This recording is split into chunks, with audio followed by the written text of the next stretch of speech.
It was 1974, and Paul Stanley and Gene Simmons were quietly panicking. Ace Frehley was becoming unmanageable, so they were holding secret auditions for a backup guitarist. After a long day of duds, a man named Ted arrived in a crisp blue suit, looking more like a tax accountant than a rocker. Gene was intrigued. Maybe this guy had discipline. Paul just braced himself. Ted played flawlessly, but with zero soul. Paul was ready to move on, but Gene started chatting.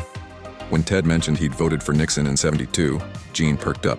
A man who gets things done. Things got weirder when Ted, with a sly smirk, confessed, "And I've always had a thing for blondes." Gene was thrilled. "Right? Fire and ice, baby." Paul was mortified. Then Gene asked, "Where do you want to be in 5 years?" Ted replied creepily, "Meeting new people, especially blondes, making meaningful, lasting connections." They quickly thanked him and ushered him out, relieved, but unsettled. They never hired him. Later, they learned that Ted wasn't there to join a band.